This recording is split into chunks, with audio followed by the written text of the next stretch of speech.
Alors aujourd'hui, c'est pas l'époque des moissons, ce n'est plus l'époque des vendanges, mais c'est justement l'époque pour aller voir les musées ruraux. Et nous sommes avec Monsieur Claude Moinet, bonjour. Bonjour. Monsieur Claude Moinet qui a une affection particulière pour les musées ruraux. D'où vous vient cette affection ? Eh bien, j'appartiens, disons, à la dernière génération des Moinet agriculteurs sur les communes de Virson et Saint-Christophe. Et en 1978, à l'occasion d'ailleurs des 60 ans de mariage de mes grands-parents Moinet de Virson, j'ai eu cette idée qui m'est un petit peu, je dirais, tombée du ciel parce que j'avais aucune formation ni aucune disposition pour créer une collection, puis un musée. Donc voilà. Vous avez commencé par récupérer tous les matériels de votre famille ? Non, parce que mon père et mes oncles travaillaient encore, mais il y avait en effet ces machines. Non, on a fait passer au mois d'octobre 1978 un article dans Sud-Ouest qui a déclenché aussitôt une grande série de réponses venant de personnes qui ne cultivaient plus et qui disaient « j'ai une moissonneuse, j'ai une batteuse, j'ai un vieux tracteur, si vous les voulez, venez les chercher, sinon ça partira à la ferraille ». Donc on n'a vraiment pas envie de voir partir tous ces outils qui ont servi, qui sont l'histoire de la campagne. Oui, tout à fait.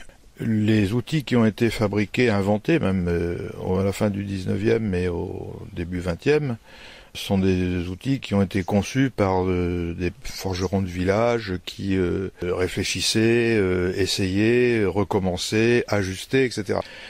Ah, vous avez commencé avec un musée du côté de Royan, à Didonne, au château de Didonne, c'est ça ? Oui, c'est ça, au château de Didonne. Donc, c'est vous qui l'avez créé ? Avec l'association et la fête des battages de Cozes et surtout l'appui de la coopérative agricole de Cozes-Saujon. Alors, c'est suite à la publication d'un calendrier du Crédit Agricole qui était très bien illustré avec des photos, mais aussi un texte à la fin qui disait si vous avez, il y avait toutes nos coordonnées et tout. Donc, à la suite de ça, beaucoup de gens ont eu la même réaction qu'en 78, c'est-à-dire qu'il y a des calendriers de Crédit Agricole dans chaque ferme, ou presque en tout cas à l'époque. Ça nous a beaucoup aidé. Donc tout est allé vraiment très très vite, puisque fin 78, premier article dans Sud-Ouest, ensuite 79, j'oubliais de dire que la foire exposition de La Rochelle nous a invités, en nous donnant un stand gratuit, à montrer ce qu'on avait à faire et à donner. Mais on ne savait pas à l'époque où allait se nicher ce musée. Un jour que le directeur de la coopérative de Cozes-Saujon, M. Balthazar, m'a téléphoné et puis m'a dit bon voilà, on a acheté le domaine de Didonne, on a des bâtiments qui pourraient convenir à un musée, il faut qu'on se voie. Et donc je suis allé le voir tout de suite. On a mis les bouchées doubles et le musée du château de Didonne a ouvert en 82. Voilà. Malheureusement, il est fermé aujourd'hui. Malheureusement, oui, j'ai beaucoup de regrets lorsque l'on a appris la vente du château de Didonne en 2002, suite au regroupement de certaines grandes coopératives. Donc la coopérative de Jean-Zac a acheté celle de Cozes-Saujon. On revend tout ça, on a vendu ça à un homme d'affaires et puis voilà ce que c'est devenu, quoi. Alors, ce que c'est devenu, c'est que on a été obligé de déménager 4 ans plus tard, en 2006. Où se trouvent tous ces matériels là, maintenant ? Alors, la collection a été donnée à la communauté d'agglomération de Royan-Atlantique. Et Royan pour moi c'est une ville de bord de mer, c'est une ville de tourisme, c'est pas une ville de machines agricoles. Oui, mais nous étions à l'arrière-pays de Royan, qui est lui très rural, Sémussac en particulier, puisque Château de Didonne est sur la commune de Sémussac. Et un musée, pour qu'il vive, il lui faut beaucoup de visiteurs. Alors, nous avions, et ça pendant 25 ans, nous avions 25 000 visiteurs par an, ce qui pour un petit musée local est un chiffre très important. Je veux dire, beaucoup de musées se contentent de 2 000 ou 3 000 visiteurs. Voilà, donc ça a bien marché. Et avec l'afflux des touristes qu'il y avait sur les plages de Saint-Georges-de-Didonne ou au Royan, quand il pleuvait, on savait qu'il y avait une bonne journée au musée. Voilà. Plus les cars qui passaient, les excursions au mois de septembre, après, là, Chez les Français, on a tous un ancêtre agriculteur, donc on est encore tous aujourd'hui un peu attirés par toute cette histoire, par la nostalgie, par la mémoire. Oui, c'est ça, oui.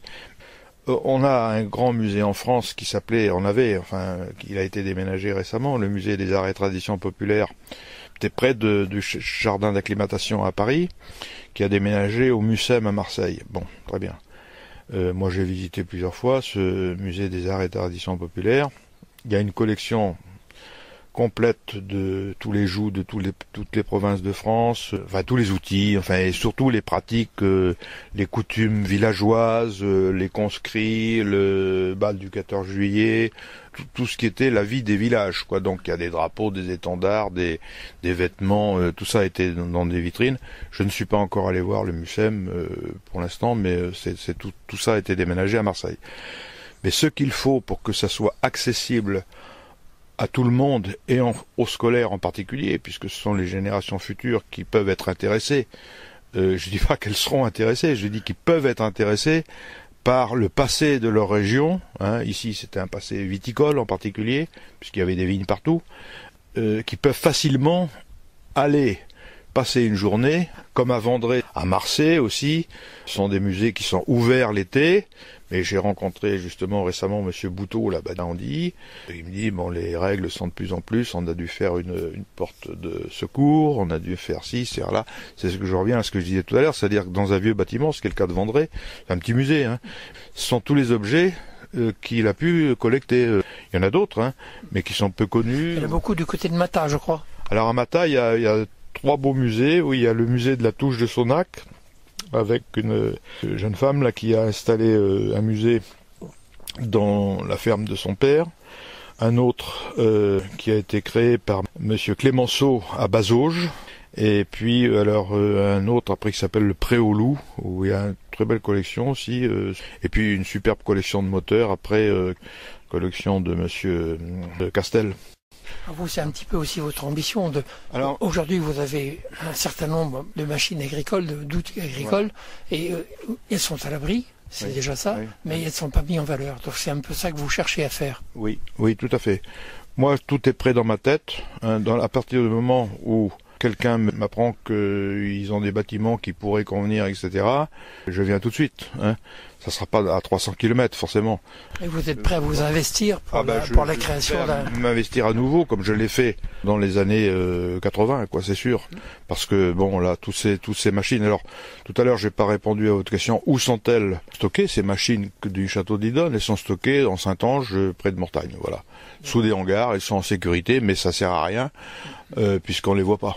Il faut les faire vivre et les faire visiter. Voilà, il faut les faire vivre et les faire visiter, les remettre en valeur. Dans tous les outils que vous avez, toutes les machines que vous avez une préférée? Oui, chaque machine... Qui vous rappelle des souvenirs, peut-être? Il y a celle qui rappelle des souvenirs, là. Donc, bien sûr, la batteuse où moi-même j'ai travaillé quand j'avais 15-16 ans à couper les ficelles des gerbes.